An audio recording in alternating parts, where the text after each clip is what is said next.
Good morning, good evening, good afternoon. I don't know where you are, but welcome to Dyslexia Coffee Talk. I'm your host, Ashley, and today we have with us education expert, leader, social justice voice, advocate, Kareem Weaver. Thank you so much for joining us today. I'm so excited. My pleasure. I'm really happy to be here. I love this topic. It's very near and dear to my heart, so I'm glad to jump into it with you. Awesome. Let's start. I kind of want to ask you the question of, and I know you've said this numerous times across numerous platforms, but how is it that you stepped into this particular space of reading advocacy? You know, the science of reading, science of literacy space seems to be that place where either you're in the camp or you're not in the camp. How did you get here? How'd I get into camp? Yeah. That's a good question. I was a teacher for a long time, and so I had the idea that I wanted to kind of close the school to prison pipeline. And how you gonna do that? Right. Working in the juvenile justice system in South Carolina for a few years, working with different contexts, a group home, an orphanage, all that stuff in South Carolina. And, what are you going to do? You can't fix everything. You can't solve all the world's problems. And kids have, life happens. But what you can do is give them the tools that they need to make their way and overcome. Kids are indomitable. They're so resilient. But if you can't read, it's tough to overcome the inevitable challenges you're going to face. So I really started to drill down on literacy, and it was as a teacher, that was my specialty. I every year I would go to the principal's office before school started, and I'd ask to give me your toughest 5 kids. I had a 4 or 5 combo, so it ended up being the 10 toughest. Give me the next 5, the next 5, the next 5. And the reason I did that was because, my secret was I knew they probably couldn't read. That's probably why they were tough. You know what I mean? Mm-hmm. And the thing is, I knew they'd leave me alone if I took the toughest kid. So that was my entree into it. And this is if you're serious about social justice, if you're serious about getting kids an education, at a certain point in time, you got to make sure the babies can read. And the kids who are dyslexic, we talk about science of reading, but they just need maybe at a different order of magnitude and consistency and some diagnostic support, but they need that stuff that the legendary Marva Collins was talking about years and years ago. And now we call it the science of reading, but it's just making sure the kids have all these components consistently directed. So I got involved because I wanted to get all kids reading. It's a long answer, but that's the long and short of it. No, it's a great answer. And I love that you brought up the term social justice.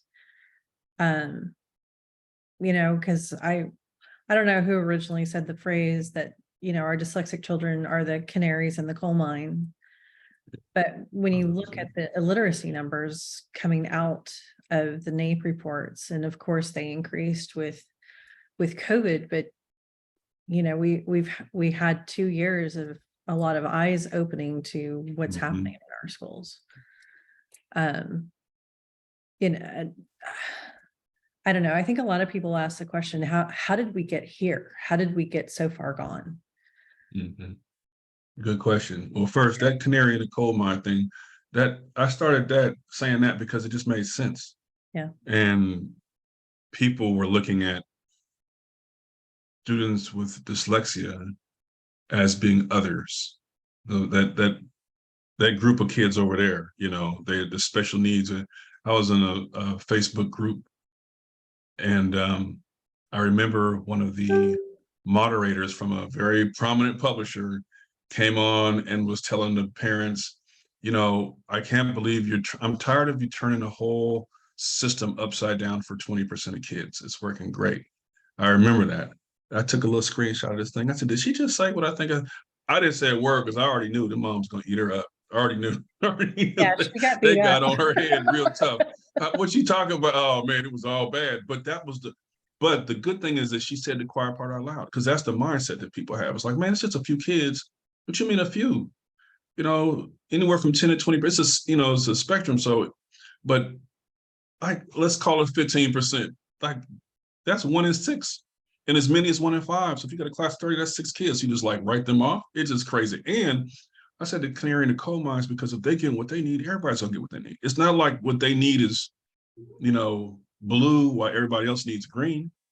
They're not two separate primary colors. They need that too. The majority of kids need that too. So if you help them, if you stop othering them, if you stop marginalizing them and teach them, not in some room down the hall, or out in the hallway closet somewhere, like that happens. In classroom, tier 1, you give them what they need, set a good foundation, do it systematically in order. All kids gonna learn to read, and so that's why I came up with that, because it just seems like there's too much othering going on. No, actually, that's your temperature check. Those are the ones that you need to be monitoring to make sure this program is even worth its salt in the first place. So, I love that you so said that.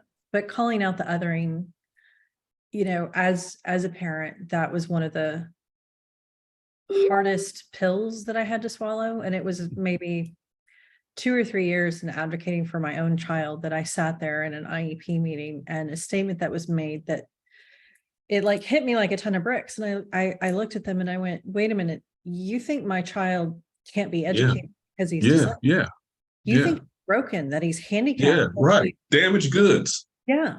damaged goods. And I just, and then immediately they're going, oh no, we're not saying that at all. I'm like, yes, you are, through your actions. That's exactly what you're saying. Mm-hmm. And this is one of the reasons why, and people can throw rocks at me all they want to. So I work to partner with other stakeholders, other, all demographics, all groups. Mhm. We connect with people who don't look like me. And a lot of folks are uncomfortable with that. They're like, man, you gonna talk to them white people? They don't care about our. I'm just telling you, this is what happens behind closed door. Yeah. Man, we need to, and I'm also a bilingual. I was a bilingual teacher for like, I don't know, 10, 12 years, whatever, maybe more. Oh, the monolingual crew or this crew or that crew. Man, look, first of all, everybody wants their kids to read, period. Everybody. Okay. I don't know the parent who doesn't. But secondly, and this is the thing that I take L's for this all the time, but I don't care. It's the truth as far as I see it. There have been monumental fights in education over the years in our country. And certain groups have taken the brunt of that. You talk to Black folks about the civil rights movement, they don't want to hear too much because they paid a heavy price, just to be able to go to school and have decent facilities, instruction, whatever. Like, that was systematic and over generations. But you can't get tired now. Like, we can't just live in the past. All that's real. And I need folks who are ready to go today. I need people who are willing to stand up for kids right now. I love the newsreel. I'm all about that. My uncles and aunties and all the rest, my parents, like, I'm with it. And I have my own walk through life and the struggles and all that type of stuff. But man, you can't get tired now. I'm looking for people who about business today. Right. So if you live in the past exclusively, not just informed by it, it's going to pass you by. We need people on the ground today who are saying, nah, heck no, our kids first, no matter what else. And the right to read, that's a human right. So that means civil rights movement yesterday, human rights movement today. This is everybody. If you can't read, it's all bad. So that's why I try to partner with all groups as Pacific Islanders, Asian folks, white folks. And this blew the mind of some of my friends. Like, guess what? You're going to think this crazy. I was like, not all white people are the same, believe it or not. I know, like, we think there's a place where they just like pop out as monolith. It doesn't happen. Believe it or not, they're just as diverse as we are. Because Black folks ain't all the same. We have some of us who have money, some who don't have money, some on the East, some in the South, some in the West, some folks who have old fashioned values, some who are new, and they're thinking, we got it all. 1-parent homes, 2-parent homes, 3-parent homes, no parent homes. Like we got it all. Some who are dyslexic, some who are not. And it's like, but we all have that thing in common. And because of that, it gives us a chance to unify around something. Mhm. And if you're as serious about this issue as I am about it, we got common cause. It doesn't mean we're going to agree on other stuff. Maybe we do, maybe we don't. I don't know. That's another conversation.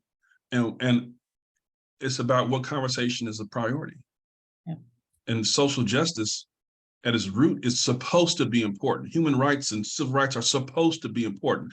If they are, then we got to check our priorities. And if our priorities, if our time, talent, and treasure, if what we advocate for and who we advocate with doesn't reflect our priorities, then what are we doing? Right. Then we're just virtue signaling and we're not being real and authentic about this thing. So that's the reason why I'm trying to, whoever, however, whenever, let's go. We got to get it for these kids. So that's my perspective on it. No, and from my perspective, you're absolutely right and spot on. And, I freely say all of the time, I'm like, literacy is the only right. I mean, the only road, not the only right. Literacy is the only road to self-actualization. Literacy is the only way that anybody has a shot at anything, regardless of who they are, what their background is, et cetera. Literacy is the only road forward. But I will freely tell you as well, I said once on social media, literacy is a civil right. And I got slammed very heavily for that. What was the counter argument? I'm curious. That I was taking away from the previous civil rights movement. Yeah. Right. That's our That- turf. Yeah, People are turf. that's your turf, and I was stepping on that turf, and I was being disingenuous to a very critical moment in history, and I was like, I'm sorry, but when 70% of our children can't read, regardless of their gender or skin color. See, so that man, we might as well talk about this. So you kicked the hornet's nest. My folks, like we have lionized the work that our ancestors have done, and for good measure. They paid horrific prices They did. to establish, just basics of civil rights. I get it. When my mother was a teenager, they was bombing little black girls in churches. What does that do to a kid's psyche? When I was training for become a teacher, I remember one summer, it was the same thing all over again. It was like all these fires, churches were being burned to the ground. This is like 90s, early 90s. Like I get it, and if you go back to my grandparents' generation, they don't want to hear a doggone thing because lynching trees are real, and they're like, man, y'all have no idea. So I get it. And I honor that. I respect that. And, it's a fresh wind. All that was to allow us to be in position today to fight the fights we need to fight. It wasn't so that we could just erect statues all around town. It was to free us enough, to unchain us enough so that we could fight with the hands that were free.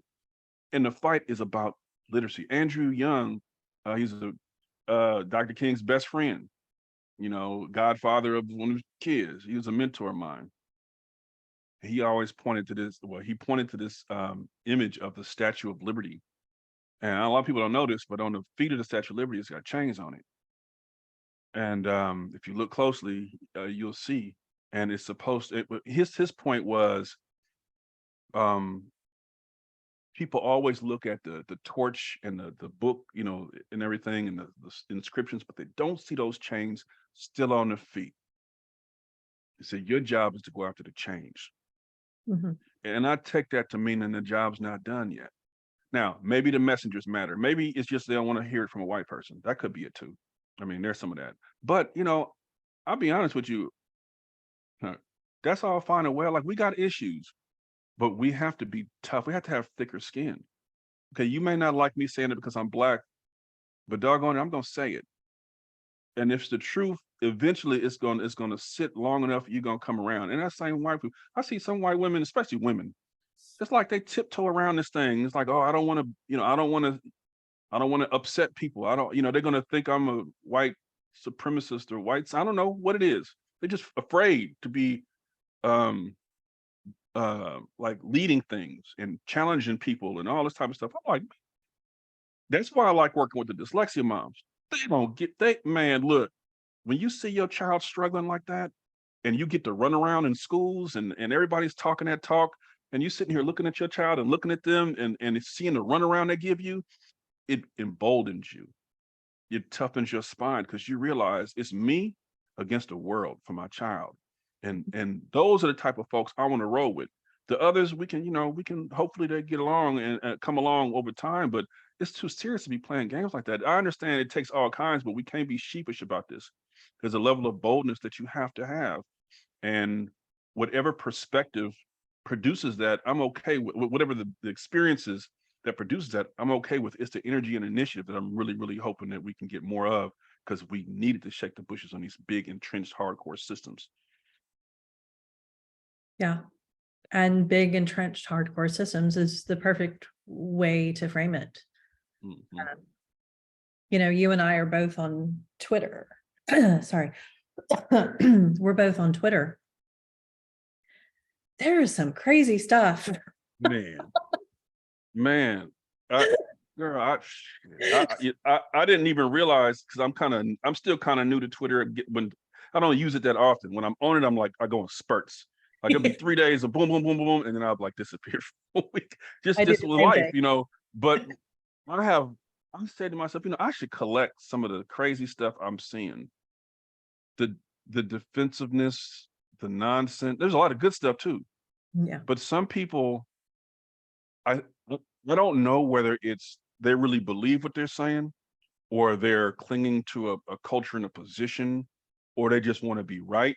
Whatever it is, I'm not pretending to understand them fully, but what I do know is kids are not at the center. What I don't hear people say about any, opposing the science of reading or dyslexia, anti-advocacy stuff, all that, I never hear them say, hey, this is a better way to do it to get all kids reading. Yeah. If you say that, man, I'm all ears. You could tell me about guided reading and balanced literacy all you want to. If at the center of what you're saying is, hey, listen, Kareem, if you do it this way, you'll actually get more kids to read. Oh, hey, I'm right there with you.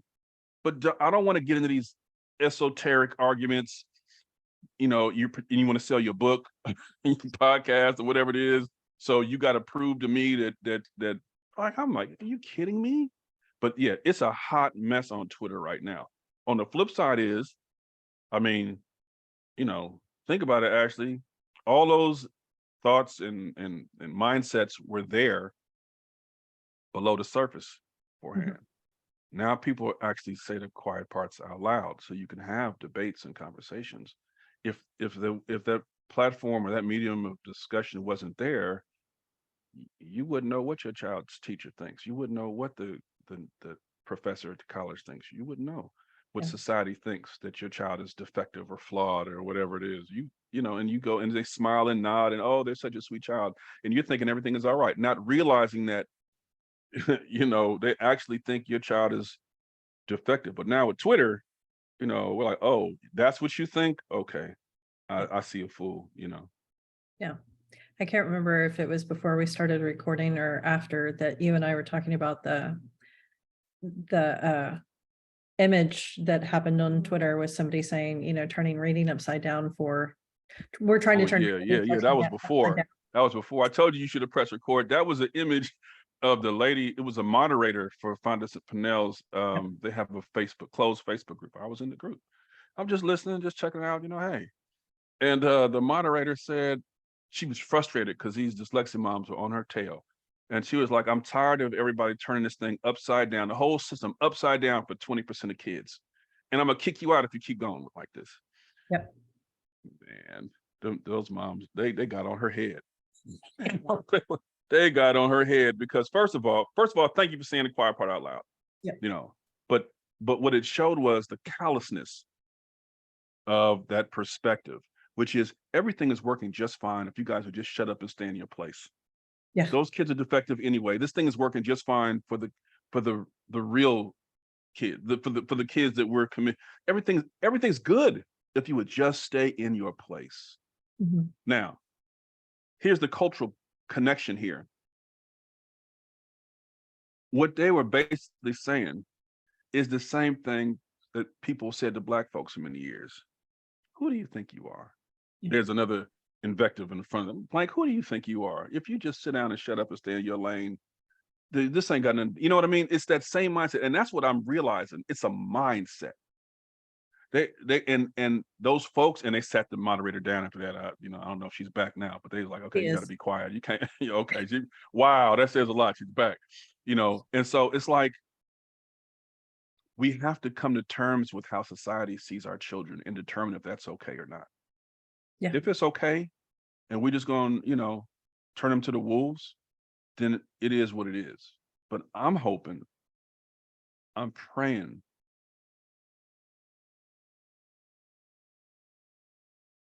that,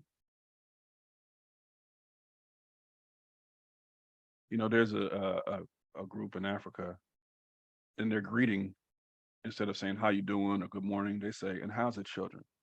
How are the children? Mm. That's like saying what's up or good morning. How are the children?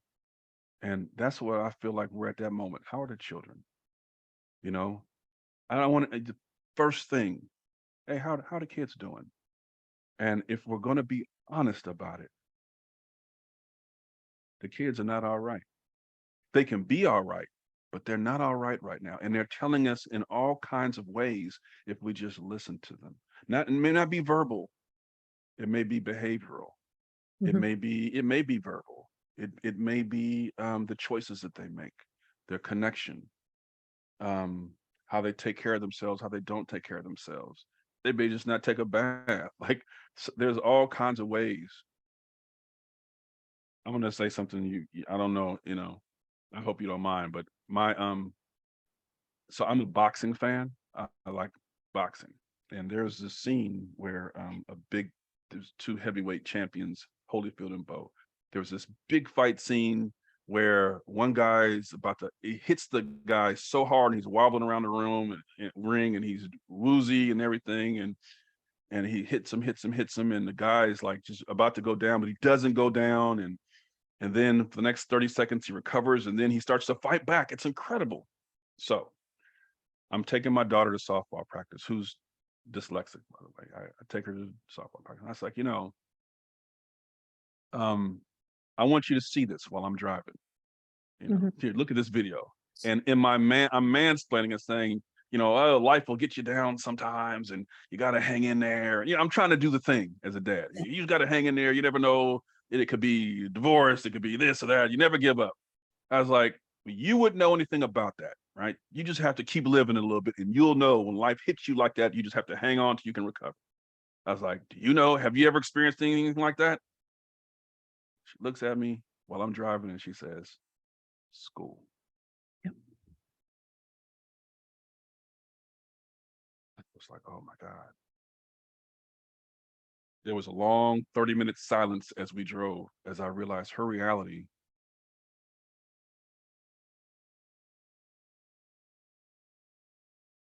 You have to translate her world. It's hell let loose. And as the parent, sometimes we're so busy and we're working and we're doing our own relationship stuff, and we get disconnected and maybe a little bit numb, and the game is on and our friends are calling and what's for dinner, and like we got to pay these bills, and I'm working this job and that job, and all just life. And it's like, oh my God, oh my God, oh my God. I had no idea. And I was like, I knew there were challenges, but I didn't know. And so I'm operating at a place hoping for grace and forgiveness from my own child, that one, I didn't recognize it sooner. Two, I didn't know all the right things to do. And I'm a professional, like I'm an educator. I didn't know. And I just felt like, man, and there are kids out there who are looking at the adults in their lives like, what are you doing? If you don't see this, what do you see? What are you doing? And I told a colleague of mine, I was like, a, a, a common diagnosis, especially with those kids who have dyslexia, is ADD or ADHD now. But I'm like, the real ADD isn't our kids like, they can't sit still and this and that. That's fine. That's a medical diagnosis. I was like, but you know what? Our kids really have attention deficit disorder because nobody's really paying them any attention. They have a deficit of attention. No one's really paying attention to our kids and how they are, or as we say, as my granny used to say, how they be, how they're existing in the world and their spirit and their peace. You can't have cortisol, that fight or flight hormone, pumping through your body all the time. It weathers your internal organs. Yep. And we have to come to terms with that. And so every kid, especially kid who's struggling with processing differences and all, they need a champion. They need a champion. They need somebody or somebody's organization. Somebody has got to wrap their arms around that kid and say, I got you. I got you. I may lose friends. The school district may hate me. I may not be able to play cards or whatever my stuff is. I may not be able to go bowling. I might be, okay, we're going to get you this tutor. Mhm. We're going to get you tested. It's going to cost us an arm and a leg. We're going to do it. Or we're going to fight like hell at the school district to make sure they test you. Like, I got you, and I'm not letting you go. I'm not going to let you just circle the drain on my watch. I love you. I got you. That's what it is. And even when we commit to that, sometimes if we wait too long, our kids still hold a little bit of a, what took you so long? Yeah. You ask my daughter today, and she'll talk about, oh, nobody was there for me. I'm like, what?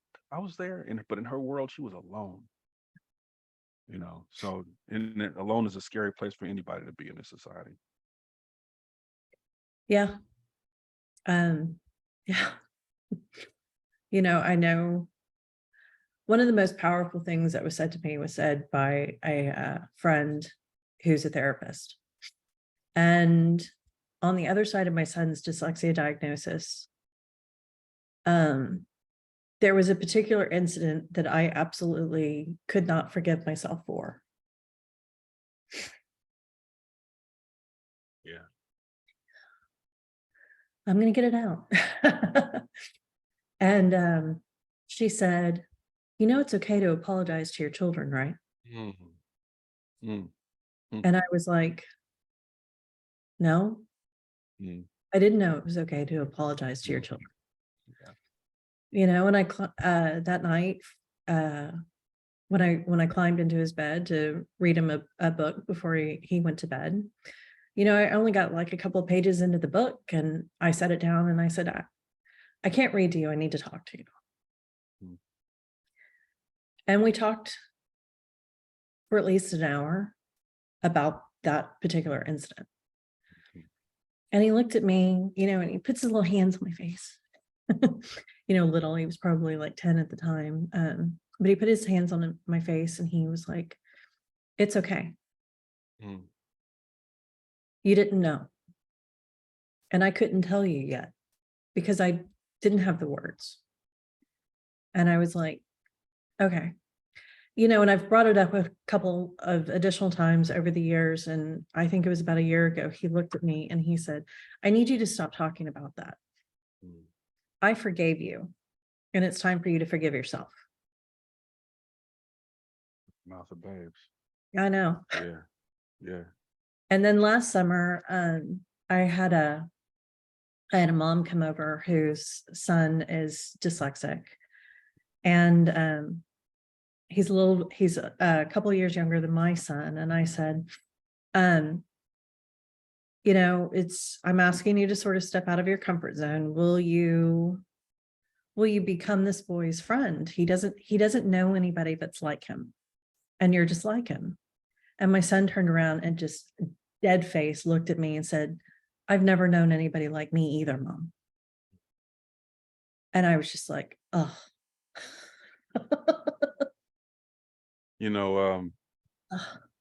When you said your son turned to you and said, it's okay, that reminds me of that. It was some show, maybe America's Got Talent, or Mhm. I don't know, what was Star Search or something, where the young woman who has cancer, Nightbird, sings a song Nightbird. called It's Okay. Yep. And she's going through what she's going through, and she has a song that says, it's okay. And it just, like, in their world, you got to make it okay to survive. Yep. And so our kids, like, they have to be okay, but they're Mhm. not. But they like, one thing I realize is that our grief and our lamentations and our reflections, they're not a balm. They're not the penance. It's human. It's our human reaction. I have it. There are times where you should see me, I'm a mess, but what they need from us is to fight. That's the penance. Mhm. If you love me, I understand nobody's perfect, but if you love me, fight for me. Yep. Help me. Help me. I understand that you have, it's tough and it's tough, but you got, because it's ongoing.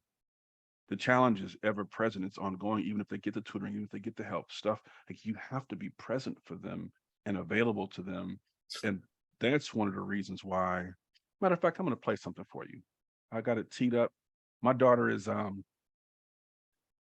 she is a participant in the NAACP's talent competition for kids. It's called AXO. It's phenomenal. Phenomenal. 32 different categories. It's the Afro-Cultural, Technological, and Scientific Olympics event. Wow. So these kids out there, just doing it all: the dance, the singing, the scientific, the STEM work, the culinary, or you name it. Awesome. So she did it last year. She didn't win. She's determined to come back this year and compete. And so she's competing in two areas. One is sculpting. She'd never sculpted before. It's phenomenal. And the other one is art, visual arts or drawing. And I'm going to show you her, what she said about her piece. I think Mm. it's relevant. Give me just a second to tee this up here. And she said I could do this. So, and really, one of the district judges was a district board member. His reaction to this blew my mind. I'm doing all this advocacy, but after this, he was like, "Hey, we should talk." Let me show you this.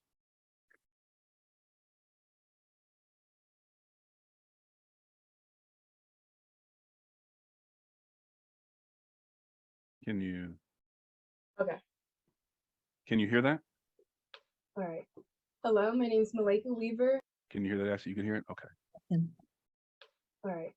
Hello, my name is Malika Weaver. I'm a senior attending St. Mary's College High School, and today I'm representing the Oakland Amani Youth Council, AXO, Unit 1723. So the title of this piece is called Torn Apart, and it's centered around dyslexia, but more specifically, my experience with it before I got diagnosed. So before I got diagnosed, there was never really a subject in school I was ever really interested or engaged with. Math, science, and English, it all drained me. It was all tiring. And I was practically failing socially, academically, mentally, whole 9 yards. I wasn't doing good.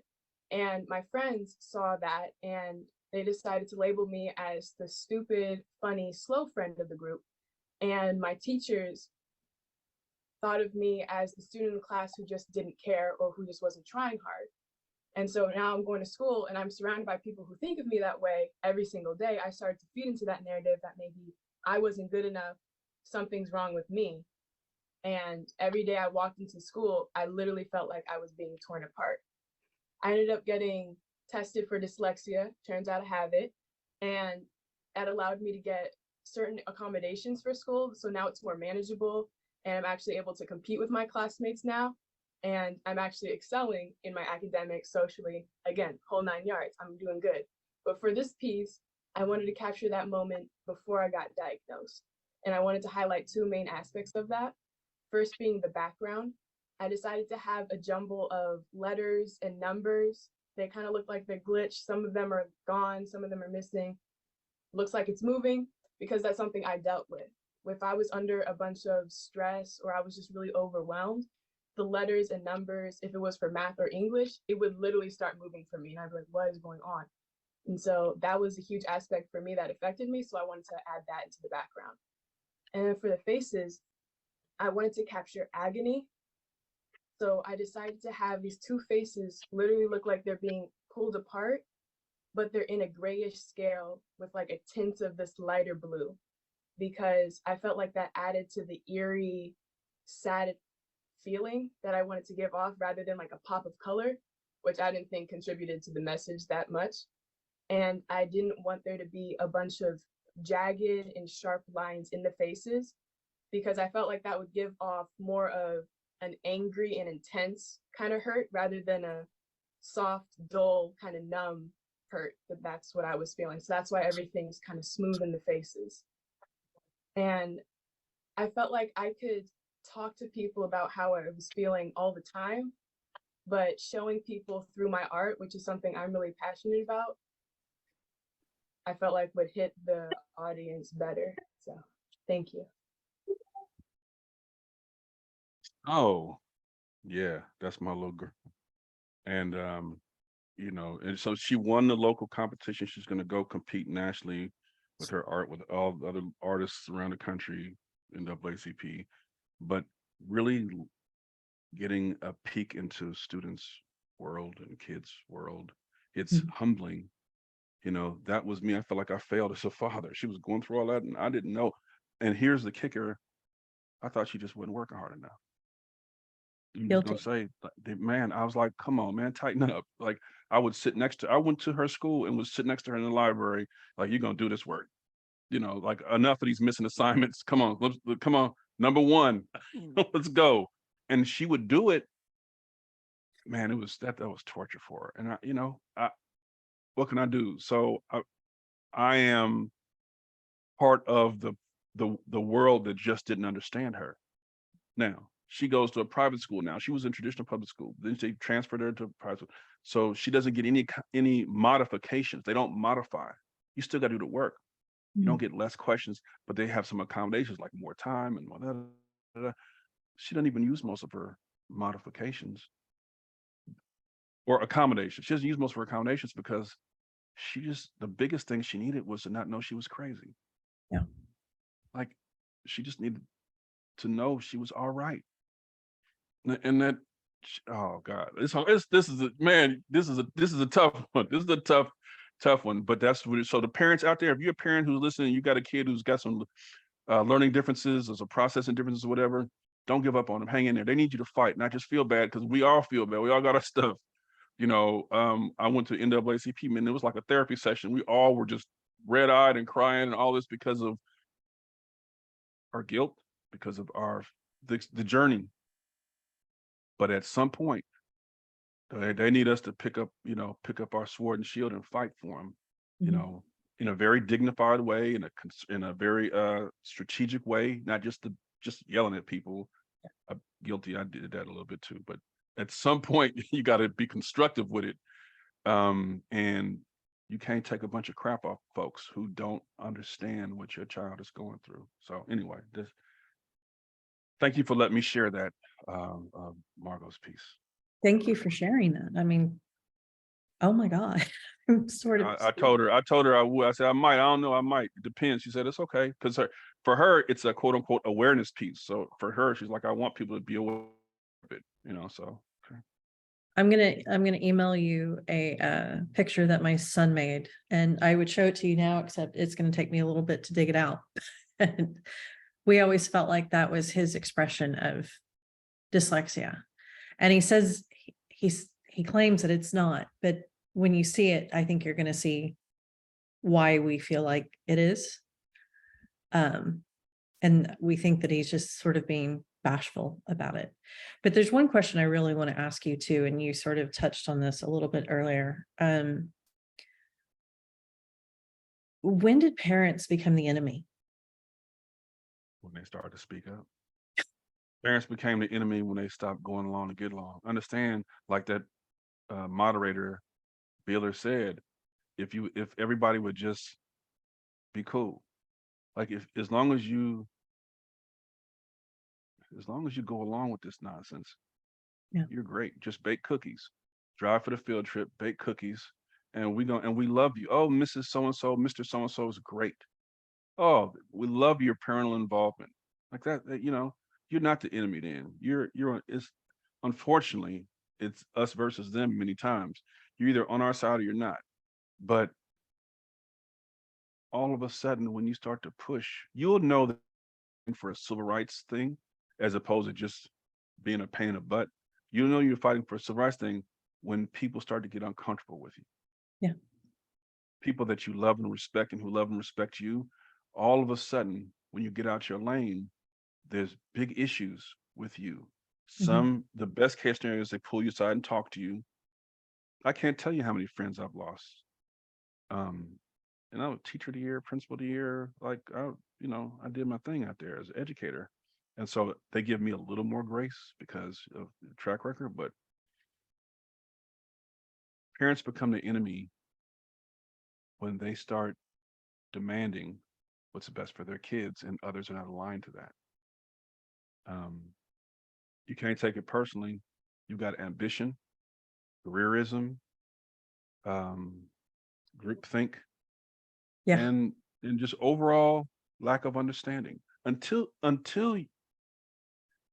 you really have the experience, either yourself, a sibling, a child, or someone that you know who has reading difficulty.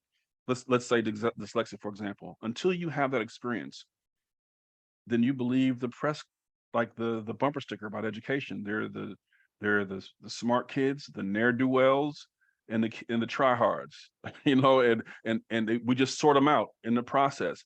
And the kids that apply themselves, they're either in a top group or they're in the middle if they're of moderate intelligence. The kids who don't apply themselves, who don't get it, they can't read, they can't write, they can't do the math, they down here, they're the ne'er-do-wells, nothing you can do. It's the whole James Coleman thing. He did the A Nation at Risk report, the Coleman report. And he said, like, school doesn't even really matter that much. It doesn't matter as much as we think it does. That the effects and the learning, it's pretty much determined by a child's background. And so parents start to become the enemy when they say, wait a second, that's not true. You have a part to play in this, a big part in this. And yeah, I got my parent stuff, but school is supposed to teach them these things. That's why I'm paying my taxes.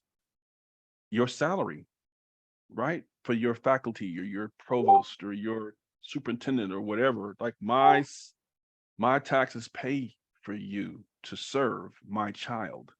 And I'm not going to accept that they're less than. Now you're a problem, Ashley. As long as you keep your mouth shut and stay in your lane, you're not a problem. But the moment you start fighting for civil rights, it's going to be a challenge. And that's what that is. Yeah. I'm getting a message that we might not be live, but it looks like we're still live. So I'm trying to. I see a little live red square in my screen. So it is what it is. Worst case is we're recording on Zoom, so Yeah, I can it's all good. I can load it that way if just in case we're not live on Facebook anymore. But no, I've gone toe to toe with some teachers over the past who, they push back on me, and I'm sitting here going, I've actually said out loud, and I've written it down in a blog piece, but I went, why exactly should I fall and worship at the feet of the teacher altar? Why? Please explain to me what it is that you have done that deserves my automatic submission at the feet of that altar. I don't understand that demand. Why should I deify you? Yeah, why should I deify you? What is it about what has happened here that I should pedestalize you? What was the answer? I'm curious. Did they answer? Oh, no, they didn't answer. The argument just kind of kept going on. And, what I've said too is, from the parent side, it's such an enormous battle because we're intentionally siloed by design within this battle. We're intentionally siloed, and they're not, so it's one against an army. Yeah, I've said in an IEP meeting that was 17-1. I never bring an advocate because I don't need an advocate. But listen, wait a second. When you tell me, so all parents who have been, so we know what that means. If it's 17-1, you're a problem. We gonna have to deal with this. We got a live on our hands. Mr. Jones, please report to. and I owned Oh it. Lord. 17 to Yeah. 1, and I still owned it. Oh. But like, But you know what? go Yeah, ahead. no, you go ahead. Go ahead. Go ahead. No, I was going to say, I just sat in 2 IEP meetings for a parent whose child is not dyslexic. I went in as the advocate, and in less than 120 seconds, I was gaslighted Mm. as the advocate for this parent. I was accused of being contentious immediately. And the condescension, the passive aggressiveness, the just outright determination to abuse this parent who spoke with an accent, and therefore, because she has an accent, she must be ignorant, and they can speak down to her and not present this to her in a means that, you know, she understands. Oh, but we all get along. No, you don't. The parent is unhappy enough that she's hired multiple advocates at this point, and now I'm in here too. Right.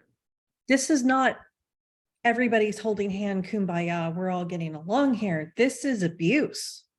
Mhm. And if you're coming out of the gate in less than 2 minutes to the advocate lecturing me on how I'm being contentious when I have hardly said anything yet, except I've presented why I'm there, we have a problem. But that's just Well, let me share something with you. 2 things. One, the default setting of many school systems is that we have to protect the institution, yes. and that keeping wide-eyed parents at bay, delaying support, not giving them the service they need. Like, they don't, first of all, they don't understand how hard this is. And so if we don't keep them at bay, the institution is at risk. So we collectively agree that we're the good guys. They just don't understand for the most part. Of course, like, there's some folks, some advocates on the inside of school systems that I've run across, I'm forever grateful for. Me too. But there's this ethos of us versus them, and we're circling the bandwagons, and we're the good guys, and maybe they just don't understand how hard this is. And so not, so there is that. And so rather than engage, they deflect. I Mhm. have the second thing is, with my brother's permission, I share this. My nephew is autistic. He's on the spectrum, and my brother's going through some health challenges right now, and so he really can't do too much. So one day we were coming back from a doctor's appointment, and I said, "Hey, let's stop by his school and let's see how it's going." He's in 5th grade, so let's stop by his school. Now, I used to work at this school. I was like I put in a decade of good service at that school as a teacher, 4 or 5 combination class, bilingual, put it down. So here we are 14 years later. There's still some folks there, but so I go in there with my brother. And as we're there, waiting in the office to speak with the administration, his son, my nephew, burst into the room in tears, just a hot mess, backpack thrown over his shoulder, hair a mess, the whole waterworks going, what the heck is going on? Apparently he's being bullied. He's not getting the help he needs. So we go into the principal's office and sit down with the teacher and the principal and find out what's going on. My brother can barely talk. And the principal essentially said, I don't know what to do. I've tried everything I can. The kids are just, some kids don't have good home training, and I've sat them in my office. I've talked to them and their parents, and I'm not sure what else I can do. I just keep trying, keep talking to the kids, and eventually, I'm hopeful they'll change. And you got a brand new 1st-year teacher, and she's learning, and it's just tough right now. But we're not going to, give up. But just there's only so much I can do. Okay, now his answer is a version of the answer that a lot of educators provide, which is, I'm doing my best. Mhm. I'm doing what I know how to do. This is a tough situation. You may not understand how hard it is. You don't really understand. And 5, just be patient. That's some iteration of those things. My response was, because I've been a school principal and I've been in similarly challenging, if not more challenging situations. My thing was, Look, man, my nephew deserves a free and appropriate publication, free and appropriate public education. And this is free with money, but it ain't free emotionally. Y'all killing his love, his joy, his spirit, and it's not appropriate. It's your job to figure it out. And the interventions you tried ain't working. Guess what, man? You got to try something else. We need a plan. We need a stat. This is crisis. My nephew in the hallway crying right now. What are we talking about here? You seem to be okay with the difficulty dictating the progress. We're not. We actually want a free and appropriate publication, today. Right. We want it now. And that's a civil rights component. Civil rights don't sleep, they don't wait. He needs it now. If you got a child who's suffering in school and they're not getting what they need to grow appropriately, socially, mentally, academically, they need it now. You can't have people put that type of stuff on the back burner while with all the excuses. Well, it's a new teacher, it's a new principal, we're figuring out something. I'm trying. I don't want to hear that. I want to hear about your budget issues. We lost our specialist. We don't have I don't want to hear that. I don't want to hear that. I'm not saying it doesn't exist. I want to hear what's the plan and what's the progress on the plan from one meeting to the next. I need to see some progress. And if not, then you guys gonna pay to put him somewhere where they can help him, because this is not okay. And that's so like, you just have to get to the point as parents where you say enough is enough. I'm not going to be in a spin cycle of my washing machine just getting spun around, and because the reality is, like they did with my daughter, the delay game is the #1 tactic. We're going to have another meeting, then another meeting. We're going to have more meetings. We're going to have another plan, and then we're going to sign some paperwork, and the next one is in 6 weeks. Before you know it, first grade, third grade, fifth grade, middle school, high school. Now your kid is, if you talked about your son in fifth grade, by fourth grade, the trauma they experience is tough to get out of. Correct. It's going to leave a mark. I'm not saying they can't overcome it, but doggone sure it's left a mark. Mhm. And they can grow through it with love and support and all that. But I don't want to hear about the social emotional program that you guys have with the caring school community and all that. That's all fine, but man, you're traumatizing kids every day by not giving them what they need to support their literacy growth. Yep. And that trauma leaves a mark. Yep. It's And permanent. it impacts kids, it impacts families, Mhm.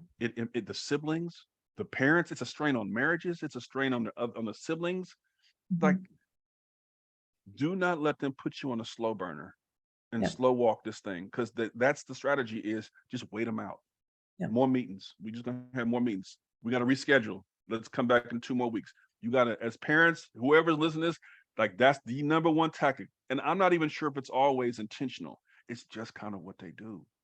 It's a machine. So you got to say, no, we need this meeting within 72 hours. And you got to be kind of a jerk about it, Yeah. and because if you don't, whether it's on purpose or not, you will get slow walked and your kid will be put on the back burner. And it's tough to overcome that once that callousness and that calcification kicks in. It just gets hardened. Mhm. So you can't let that happen. You got to jump in early to help the kids out and get past that type of stuff. Just because you can't see the scar doesn't mean that the scar isn't there. Man, and it is not deep. Right. And Uh, it shows up differently for boys than it does girls. Just as a note, for girls, a lot of times, not all the time, like there's exceptions, but a lot of times for girls, they'll placate you. They'll say, "Oh, she's so sweet. She's such a nice child. She's so kind. Oh, everybody loves." That's what they said about mine. Oh, everybody loves her. She's so sweet. She's so helpful. Right? That's the thing. I'm not. I'm just telling you, like, as an educator and as a parent, this is what I've seen. And like, so the girl will just be. She's more quiet oftentimes. And so it's easier to ignore you when you're quiet. For boys, they can get reserved and quiet too, but it's more socially acceptable for them to act out for whatever reason. It's more socially acceptable for them to, I don't know, do something, throw a chair or kick a person or something where they got to deal with you. So girls oftentimes have it worse because they don't cross the threshold of crisis. Right. Because the district's got all these crises, the schools got all these crises, all these issues, and a squeaky wheel gets the oil. They don't They're not squeaking too loud, especially if they can read. So people think kids who are dyslexic can't read at all. Some can't, some struggle with just the basics of reading. Others, like my kid, could read. I taught her how to read. So others can read. So then it gets into the matter of their expectations for your kid. How good is good enough? He's Mhm. okay. He's fine. What's the problem? It doesn't matter if he's spending all night doing his homework, or if he's miserable going to school, or if she is like my daughter eating lunch in the bathroom by herself, or being teased and bullied, or the homework that's supposed to be 30 minutes takes 3 hours, or or the grades are low, or the reading is low and the self-esteem is dropping. Hey, but she can read. So what can I do? Maybe this is the underlying thing. Maybe they're just not that bright. I don't see a problem. They can read. So what do you want me to do? Like, not all kids are equal, and the parents and all this type of stuff. And man, if you're a parent and you hear that and you believed it, because it's so pernicious, it's so insidious, you got to forgive yourself and you got to move past that, and you got to check your own. Don't let people convince you that a broken system means you have a broken child. Your child ain't broken. They have a processing difference or whatever the case may be, but your child is not broken. And for them to feel good about themselves, sometimes they make you feel like your kid is the problem. Mhm. No, your kid is a kid. They go to school. They're supposed to get taught in education. So we have to forgive ourselves if we've allowed that to seep into our consciousness and our affect and how we engage with our kids. Sometimes, like you said, we may even have to say I'm sorry to a kid. But we got to move forward boldly and say, no, no, no, no, no. You're not going to minimize my kid's intellect because you can't teach them. No, no. You're gonna figure this out, and they're gonna get what they deserve, the access to their civil rights. Yeah. And, even my son has said that he sees how he is viewed differently Mm, day to day in the classroom environment. mm. He notices the nuances in the statements made to him versus his classmates. No Wow. matter how subconscious that nuance may be to the individuals making those Mhm, statements. mhm. He unfortunately, I can count on one hand the number of teachers across his educational resume thus far who have genuinely cared. And from preschool through 8th grade, that's sort of tragic that I can only do it on one hand. But from his words, being able to, and he can call out and name specifically those teachers who were like, you can go over there. I want nothing to do with you. You just go over there. We'll just do our best to get through the year. But I'm not going to be bothered. And it's kind of those teachers that I ended up, going toe to toe with more than the others, just because of their dripping condescension in the IEP meetings as well. Those are the ones that I tend to look at and just go, you and I aren't going to get along. This ain't gonna work out too good. It's Yeah. just when you gotta tell the principal, look, man, you're gonna have to make some changes because this ain't gonna. I'm gonna tell you right now, if you want peace in the city, this ain't gonna work out too good because you can. And you're right. The kids know. Yeah. The kids know almost instantly. Oh, here's another one. They think I'm dumb. Yeah. Okay, like they get it, and Yeah. I think even more.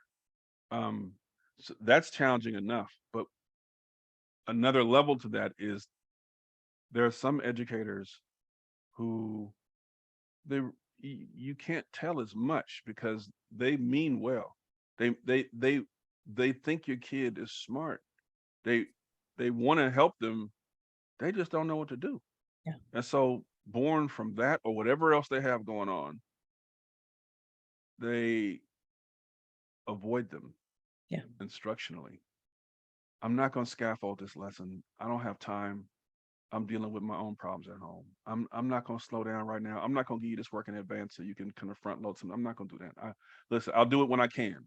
Mhm. I know I'm supposed to be spending so much time on this aspect of it, but only a few kids need that. So while I don't have time to like do all this for just like a couple of kids. I love you, but you know, you got to get a tutor, or I'll refer you to special ed or something, or maybe after school I'll help you, or come in during recess, I'll help you. But in the main thing, I gotta go.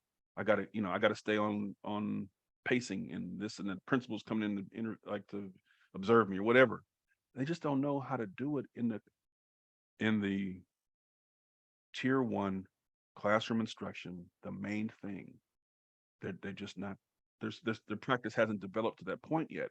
And so sometimes it's not a matter of, you know, that first group that you mentioned that does exist. It's also some folks that they need help. They don't know. They genuinely want the help. And so that then falls on the principal and the school system. Teachers, for the most part, you're going to have some bad apples in any profession, sure. Yeah. But for the most part, they want to do the job. They want to get it right. They love kids for the most part. They need help. They Mhm. don't know what to do. The graduate school that they got their teacher certification stuff through, most of those universities took their money and that's it. They didn't teach them, hey, you know what, if you get a kid with a process, unless you went through like a special ed, special certification type program, but just your regular, we're going to get your credential, we're going to go through, we're not dealing with a kid with dyslexia. We're just not. You're going to develop a philosophy of education and how to make a lesson plan. And here's a framework for learning and for thinking about this stuff. And we'll do some social justice stuff. Methods 1 and might not match. It's a hot mess for most universities. So Yeah. with that, then educators come to the school and it's like, okay, you're supposed to be the expert right now. It takes time. And so Mhm. for a parent or an advocate, like, you gotta, sometimes the person in front of you is not the biggest challenge. It seems like it because they're the representative of the institution, but the bigger challenges happen at the board level, with Mhm. the publishers, and with the so-called principals or instructional leaders. Mhm. Like, teachers are designees of the superintendent. They can't officially do something different than what the superintendent has for them to do. Right. And so if there's an attitude or an ethos or a mindset or a culture, it starts at the top. It starts at the board. It starts with the SOOP, chief academic officer, and then goes to the principal, then, you know, to the school teacher. So sometimes it's tough because the teachers are the frontline workers, but there's a lot of folks behind them that are making decisions that impact them. And as challenging as it is, we have to lift our eyes a little bit. Like, I need you at the point of delivery to do no harm. That's what I need for you, Mr. and Miss Educator. Do no harm. And if you're not sure, go get the help. Now, how can I help you? What do you need? If you have a hard time asking the superintendent for extra professional development for all teachers, I got you. I'll go to that board meeting. If you have a hard time talking with the school board about your administrative regulations or your policies, like, okay, we'll work on that for you. They work for us as Yeah. parents. But I need you in the meantime, while I'm working this out, to do no harm. Mhm. Like, you can't have my kid go slip down this path where they feel they're worthless. Mhm. And I need you to be sensitive to that and give them what the science says that they need. But it's tough. I get it, because they're right in front of you, and some folks just can't do right. And they get so tired, and their nerves are at wit's end, and they're stressed and all this, and now your kid needs this, and this, and here comes mom and dad woofing. It's tough. But Yeah. what I have found works is to let them know, I want to be your ally, because I know you want all kids to learn. I know that. So I want to be your ally. Who do I need? Because I'm not going to jump on you, but I'm going to jump on somebody. Who do I need to go to make sure my kid needs all these things in tier 1 and in tier 2, and if need be, tier 3? Who? Now, if you tell me you don't know, that's a different problem. But most teachers will say, listen, you need to talk to the principal, you need to talk to this person, that person. I can't say anything, but you can go. And here's some information that I might not supposed to give you. But yeah, I don't want to be teaching this stuff either. But Right. this is what they give me, you know? So while you're hashing out with the teacher, just remember that they got some people behind them that have to be reckoned with as well.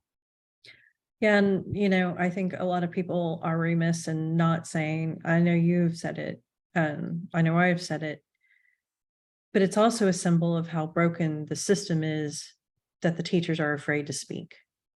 Mm. You know, the teachers outnumber the administrators and the superintendents and the principals. I don't know how many to one. Yeah. But they may outnumber them, but that's just a stroke of a pen. You lose your Right. job. I mean, Oh, absolutely. so you're a And that's designee. wrong. You know, they need the empowerment to be able to stand up because they are the front line. Mhm. And if you're not listening to the front line, then Well, but all you that's why I say all you parents, so parent advocates, you have to, I would highly encourage you to partner with teachers. Yep. They need covering. Here's what the research consensus says. Here's what the science says. We need this to happen in this school system. It's not happening. You're not the actual decision maker. Yes, you're in charge of your lessons and decision making, but I understand policy happens up here and leadership happens up here. And we're gonna go get them. You know, you don't have to say too much. Just don't fight against us and support us as best you can. But we're gonna make this, we're gonna do the things that we're going to make sure that you have everything you need to teach our students and to help them, whether it's the right materials that are high quality, whether it's a contract that gives you time to actually prepare for a lesson. How about that? Yeah. Whether it's just all myriad things, we can push for that. But in the meantime, in between time, please do no harm. Yeah. Keep them safe. Teach them how to read. That's like that's it. Everything after that is gravy. We just need that to start going. And if you don't know, it's okay to raise your hand and ask, or we'll ask on your behalf. So parents have a lot to do with this, and community groups like the NAACP and others can step in and say, hey, what about literacy? What about this? This is not aligned to the research consensus. Show me the efficacy studies. Show me where this thing you're doing, show me where it promoted excellence in the school system like ours Mhm. across all stakeholder groups. That's your second language learners, your white kids, your black kids, your rich kids, your poor kids, family wise, like all that stuff. I want to know. And if it doesn't work, if you have no evidence, why are we doing it? Why did you, who chose that? I don't care who chose the thing that didn't have evidence that it worked. And now you're telling me that it does have evidence, but you don't have time to prepare for it. So the teachers can't do the thing that has evidence. Who's the fool here?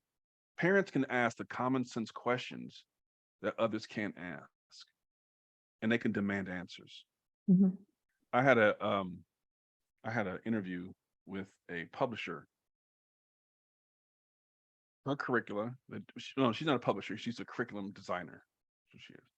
Her curricula has by far the greatest student achievement results of any curriculum in the country. Any. There's one that's close, but it's only K2. Hers is K5, and it's phenomenal. And she was just incredulous that nobody cared. She would go to different school districts and try to get them to buy her stuff and use her stuff. And it's nonprofit, but they just, nah, we're good. Federal studies, randomly controlled trial school districts that have used it, gone from the lowest to the highest in the state, like phenomenal stuff. Can't get a sniff because the school district people are doing the bureaucratic rigmarole dance. But I bring that up because that's on the parents' head. Mm. The parents, the people whose kids are at risk here. We ought to be saying, show me the evidence that whatever you select has evidence of student achievement for kids that have the profile of our kids. Like, I just want to know if it's got evidence that it works. Okay. But if it doesn't, and you let that happen, who's the fool? Mhm. They pick stuff because it looks good. They got good pictures. Maybe they got some minorities in there. Maybe it's good for second language learners. Maybe it's popular thing right now. Maybe it's, word around town is this is really cool. Oh my gosh, look at these pictures. Windows and mirrors. Now, I'm not saying that stuff's not important. What I'm saying is at the end of the day, does it work? Are kids reading? If they're not, and they spend your tax dollars, millions of dollars paying for and supporting a curriculum that has no evidence of working, again, I have to ask the question, who's the fool? Right. What are we doing? What are we so busy doing that we don't even pay attention to that? They just pick whatever they want to pick with nary a public comment or a question to the board or superintendent. And the reason why they could pick it is because nobody's paying attention. Again, at ADD, nobody's really paying attention to the kids and their needs. Yeah. So I want to be very respectful of your time because we're a little bit over an hour and I know how busy you are. 14 minutes. You can cut it now. You can extend it. It's on you. I got 14 minutes. That's Okay. what I got. It's all good. If you're going to give me 14 minutes, there's one more Got question. 14 minutes. Just one. All right. All right. Why do you think that the educational establishment believes that it's teaching the majority of our children when the evidence shows that only 26% of our kids are learning? Where did that? I mean, it's such a misguided belief. It's like me saying, "Hey, Kareem, so the sky is purple," and you're just flat out going to believe that. Where is that cognitive dissonance? Where is that disconnect? I'm glad you asked. Let's take our time. Do you have any, where are you at right now? What state are you in? Texas. Texas. Texas is okay. That's kind of in the middle. Do you have it? It's southern, but it's not southern. It's not deep southern. I have It's family not in deep south, but Texans It's not consider deep south. It's themselves like- part of the south. yeah. It's not. It's like lightweight south. Yeah. Well, so California, we have no humidity out here. None. So I'm on the But- Gulf. Okay. So Okay. it's the surface of the sun with 100% humidity. Okay. All right. So now you may feel it, right? Your shirt may be wet sometimes. You may be, and you come in the air conditioned house, you go outside, you feel it.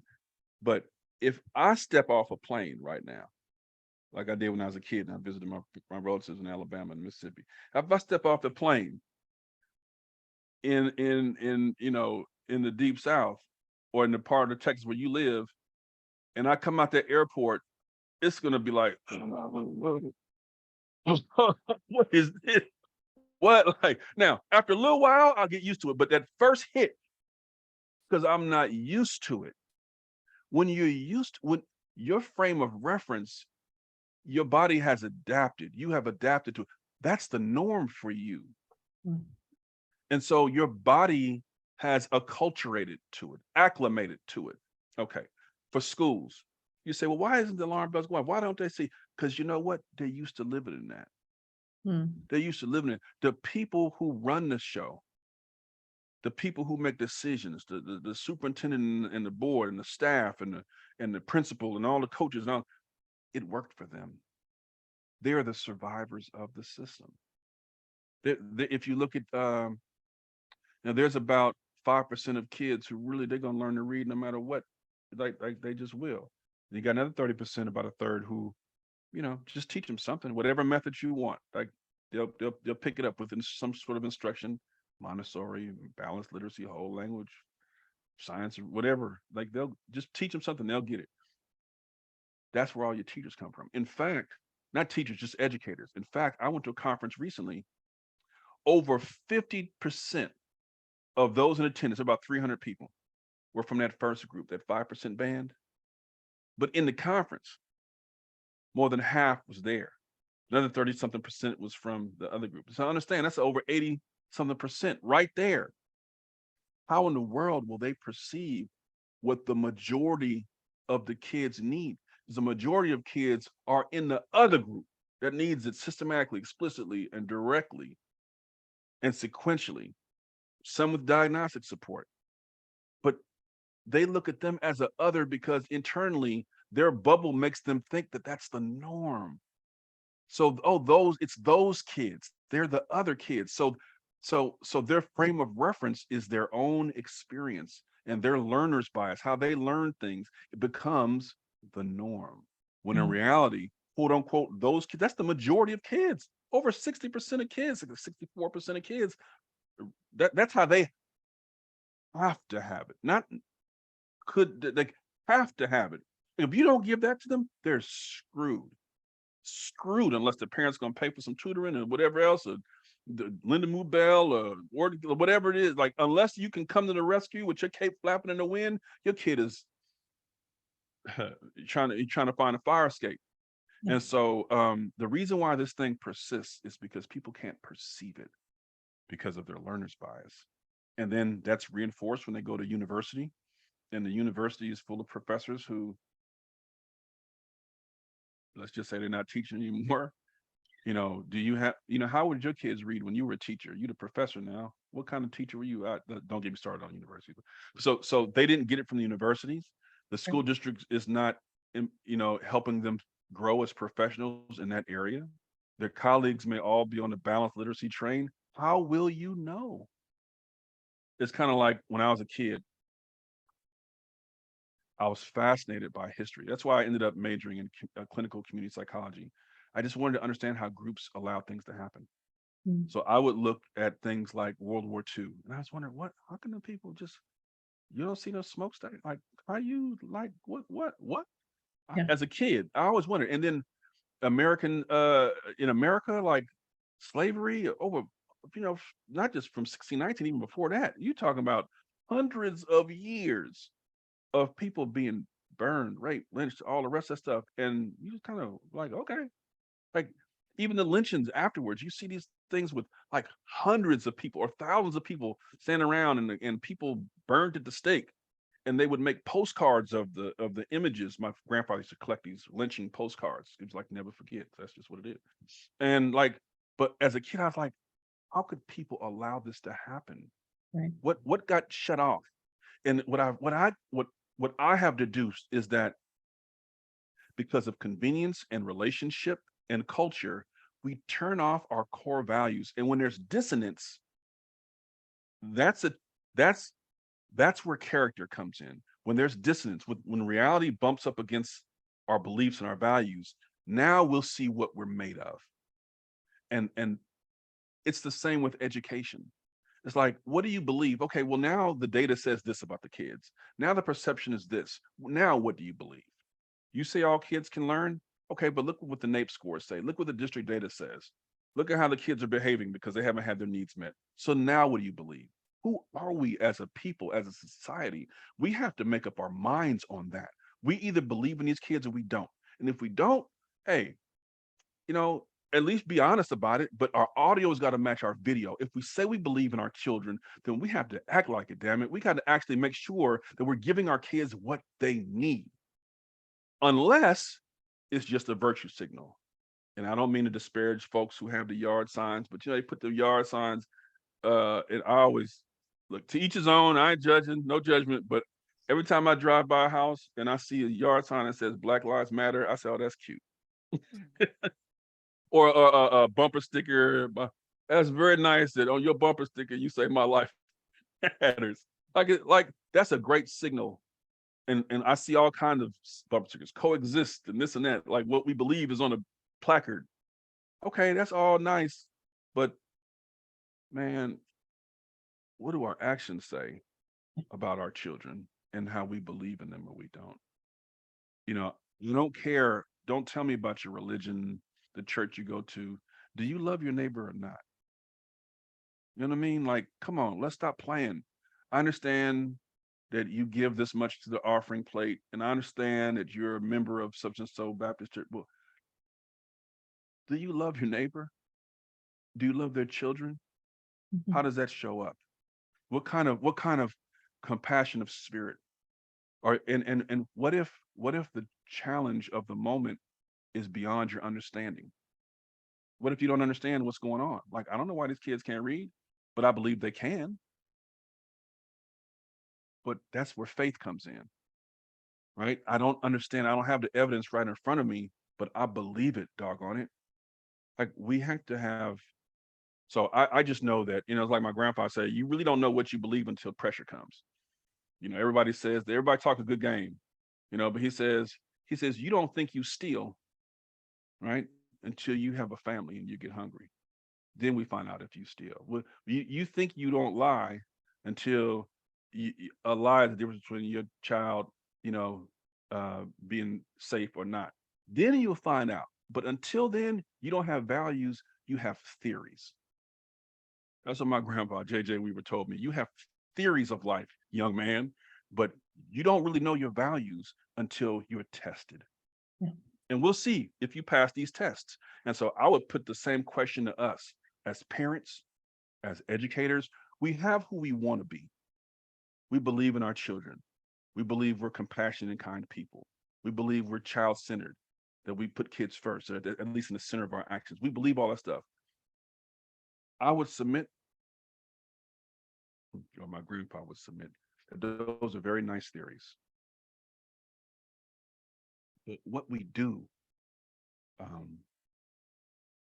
will determine if those are actually our values. And our kids desperately need us to make caring for them core value. As a psychology, clinical community psychology background, and also actually I learned this in church, not school, so I don't want to misattribute it. A reverend told me once, he said, Reverend Clarence James, he said, the psychological underpinnings of child abuse is when we think children are here to meet our needs instead of us being here to meet their needs. That's what's underneath that. If you peel it back, and if we're really here to meet their needs, then we center them in our advocacy. That means it comes before our professional associations, our adult friendships and relationships. Like if they're the center, then everything flows from that. But if we think they're here to meet our need, then we give them the signs to go down in the board meeting and rally on our causes. We service them when it's in between quarters of the football game, when it's on our time. We give them the tutoring support they need after we go get that new suit. Like I'm not judging. I'm just saying, like, we got to make sure that we are who we say we are about our kids. And every kid needs a champion. They need somebody who will put them first. It could be a neighbor. It could be a derelict. It could be a friend. It could be a family. It could be a grandparent or a church person or a neighbor's mom or aunt, dad, or somebody. But every kid needs a champion. Somebody who will say, I got you. You mine. I'm not letting you go. And I pray to God that our kids have those in spades. And if you're that person's champion, you got to be about business because they're counting on you. So especially if they got dyslexia, because ain't no other help coming. It's you.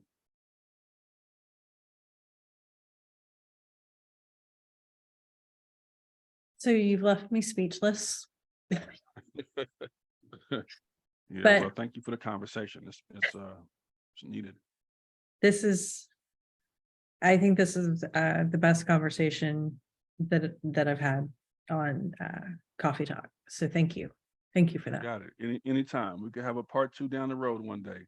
There's another issue that we haven't chopped up about how race plays out in all this, which is cool with me, but eventually we got to go there too. Come back in the Especially we're talking fall, about in because the I'm fall. about to wrap Okay. up for the summer. I'm taking the summer off. Good for you. Good for you. Enjoy I'm going the to focus sun. on my family, Right. focus on my son. But yeah, Social justice starts at home. I want to have that conversation. So yes, definitely. Please, definitely. You got my contact information, hit me up and we can make it happen. I've enjoyed the conversation and I appreciate the opportunity, not just to be here, but this is a great forum. And hopefully it will push people to think about some things, and maybe even worth sharing to some other folks who need to be pushed to think about some things, because they're all our kids. I think So this thank is you. going to resound. I think we're going to hear this across our community. That's my hope. Cool. So thank you. Thank you for letting me be in this conversation with you. Fantastic. It's So- my pleasure as well. With that, I'm going to say, everybody, I hope you have a great day. Bye.